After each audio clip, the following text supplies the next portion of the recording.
Wana kimataifa, taarifa kubwa ambayo inaendelea kuzungumzwa ni kule kukataa kwa Netanyahu ule mpango wa Trump wa bodi ya amani kuhusu Gaza. Ndio Vile vipengele 15 ambavyo Netanyahu alivikataa.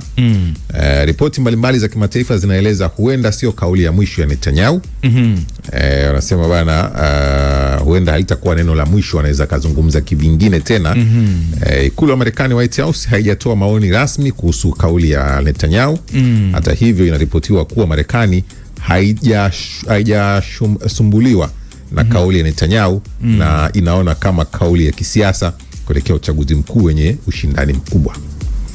Kama anajitetea tu, bila shaka fikiri kwamba ni jambo serious. Kuna mahali nilizungumza hili kwamba Netanyahu na Donald Trump wanakabiliwa na chaguzi muhimu sana. Wakati Donald Trump ana uchaguzi wa katikati mwa muhula mwezi Novemba, vivyo hivyo pia kwa Netanyahu anakabiliwa na uchaguzi mkuu ambao utahitaji kumleta waziri mkuu mpya au kurasimisha muhula mwingine kwa ajili yake, kwa maana ya kuendelea na uwaziri mkuu. Na ukiangalia maoni ya umma kwa siku za karibuni katika Israel, umaarufu wake umeendelea kushuka, hasa kwa kuzingatia kwamba mtazamo wa Waisraeli walio wengi ni kuona kwamba Netanyahu ameshindwa katika malengo yake Lebanon, Gaza, lakini hata pia Tehran kwenyewe ambako alishirikiana na Marekani tangu Februari 28 kwenye kampeni yao ya mashambulizi ya pamoja. Na kwa upande wa Marekani ndio kama hivyo, kwamba hawa watu unaweza kusema ni kama wanakaangana. Wanakaangana kwa sababu wakati Netanyahu anazungumza, hata kama anazungumza kisiasa kwa lengo la kupooza, unaweza kusema kupoza makali ya ukosoaji dhidi ya chama chake cha Likud, lakini pia kwa upande mwingine tukumbuke kwamba Israel imeendelea kuamini katika nadharia ya kile wanachoita Great Israel au Israeli kuu, nadharia ya kibiblia inayoshajiisha ule mtazamo kwamba eneo lote la Mashariki ya Kati linaloundwa na mataifa zaidi ya 6 ni mali, ni urithi wao uliochukuliwa na wavamizi. Kwa mujibu wa Biblia wanasema Wafilisti, wavamizi, wakati ambapo taifa hilo teule, kwa mujibu wa tafsiri yao, niweke sawa hapa kwa mujibu wa tafsiri yao, waliondoka katika eneo hilo kwa sababu ya mashambulizi ya vita na njaa yaliyotokea, wakasambaa katika mataifa mbalimbali duniani ikiwemo Marekani na Ulaya. Katika kipindi hicho ndipo hawa wavamizi wa Iraki, Iran, Yemen, Syria, Jordan, Kuwait, Qatar na kadhalika wakaingia katika eneo hilo na kuanzisha hayo wanazoita nchi. Hiyo ni tafsiri yao. Kwa hiyo msimamo wa Netanyahu inawezekana ukawa uko katika sura mbili, kwamba kisiasa kwa maana ya kuwapoza wa Israeli ambao wamekuwa wakionekana kuvunjwa moyo na kutotimizwa kwa malengo yale kama alivyoahidi, lakini upande wa pili inaweza ikawa ni kushajiisha ile nadharia yao ya kibiblia kuhusiana na Great Israel. Sawa, kwingineko wakati tunamaliza haya kimataifa bana, kiongozi mkuu wa Irani Mojtaba Khamenei amefanya uteuzi na kumteua Jenerali Abdullah kuwa mkuu wa jeshi. Kiongozi mkuu wa Irani Mojtaba amemteua Jenerali wa jeshi la walinzi wa mapinduzi Ali Abdullah kuwa mkuu wa majeshi ya nchi hiyo. Abdullah aliwahi kuongoza Khatam al-Anbiya, ambayo hii ni kamandi kuu ya matawi ya kijeshi ya Irani iliyopewa jukumu la kuratibu shughuli zote.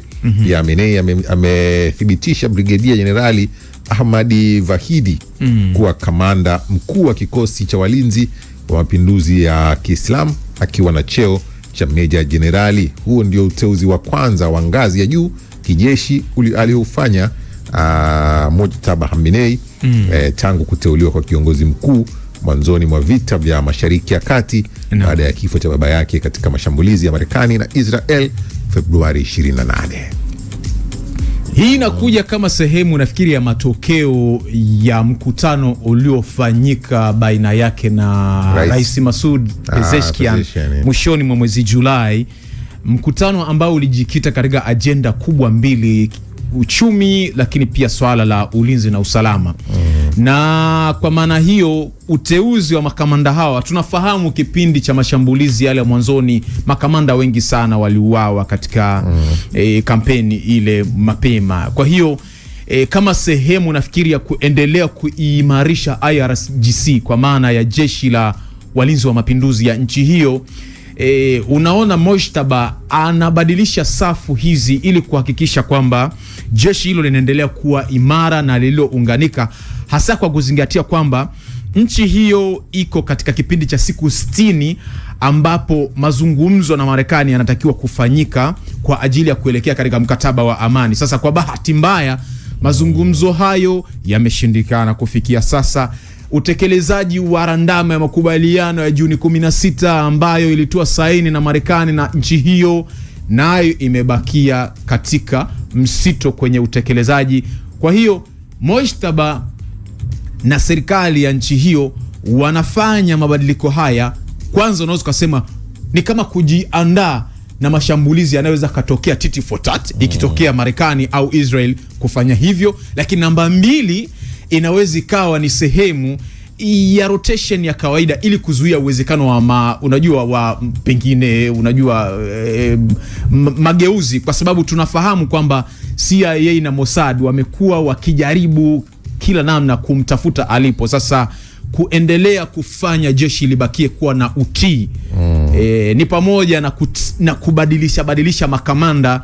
Na kwa kesi kwa mfano kama ya Abdullah, huyu ni kiongozi mkubwa wa kijeshi kama unavyoona kwamba alianzia huko katika Hatam al-Anbiya na sasa, na huyu ni mtu ambaye ameshiriki katika kampeni nyingi za kihistoria, ni mtu ambaye alikuwa sehemu ya vikosi vilivyopambana katika kuondosha utawala wa kifalme mwaka 79.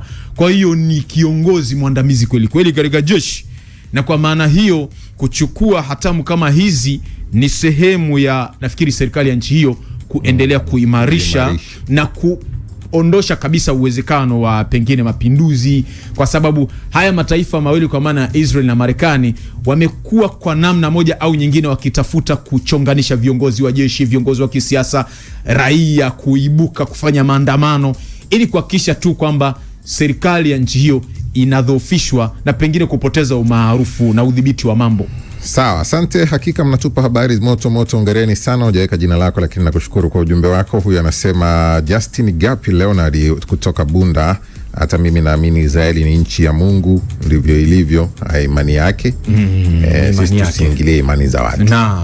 Mgaza Waziri Mgaza wa Maramba Mkinga, kila siku naamka mapema kusikiliza Radio Pendo East Africa Radio. Asanteni sana kwa taarifa zenye ukweli na uhakika pamoja sana. Naitwa George Kimbache wa Mwandege Mkuranga. Kilichotokea jana pale mahakamani na habari ya kitaifa, baadaye tukuja kuzungumza hayo yanayojiri kupitia wino mzito. Fundi vingamuzi Haji Muhammad wa Maramba Tanga, maombi yangu kwa Mungu ni kumuomba haya. Asante kwa ujumbe wako. Ujumbe wako utasoma baadaye kwenye wino mzito, wala usijali. Tutakuja kuisoma yote hapa. Mimi naitwa Kizaudi Mtee, sisi tupo mpaka 3 kamili za asubuhi. Wangu, lakini ni mkavu sana sehemu za siri, hana ile libido, ile hamu ya tendo hana. Lakini pia kuna maumbile, mabadiliko ya kimaumbile. Unaanza kukuta mwanamke anapata ndevu ni nyingi sana au chuchu zinatoa maziwa wakati yeye si anyonyeshi wala sio mjamzito.